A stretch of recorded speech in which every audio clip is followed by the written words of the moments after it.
एक बार की बात है। एक रंग बिरंगे गांव में बिलाल नाम का एक लड़का रहता था, जिसे शरारतें करने का बहुत शौक था। वो पेड़ों के पीछे छिपकर लोगों को बू कहकर डराता और जब लोग चौंक जाते तो जोर जोर से हंसता। सब उसे पसंद करते थे, लेकिन ये भी जानते थे कि बिलाल को मजाक करने में बहुत मजा आता है। एक दिन बिलाल ने गांव की बाजार में एक बोलने वाला तोता देखा। एक बोर्ड पर लिखा था, ये तोता 3 भाषाएं बोलता है, बहुत होशियार है।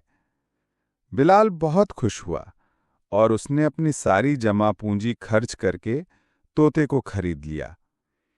घर पहुंचते ही उसने तोते से पूछा, हेलो, तुम्हारा नाम क्या है? तोता बस उसे घूरता रहा। बिलाल ने फिर उर्दू में पूछा, तुम्हारा नाम क्या है? कोई जवाब नहीं। फिर पंजाबी में बोला, तू अड्डा नाम किए? अब भी चुप्पी।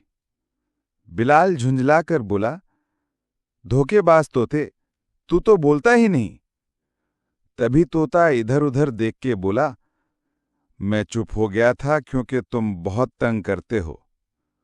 बिलाल चौंक गया, तू बोलता है? तोता बोला, हाँ, लेकिन सिर्फ अच्छे लोगों से, शरारती लोगों से नहीं। बिलाल इतनी जोर से हंसा कि कुर्सी से गिर पड़ा। उस दिन के बाद उसने शरारतें करना छोड़ दिया और सबके साथ अच्छा व्यवहार करने लगा।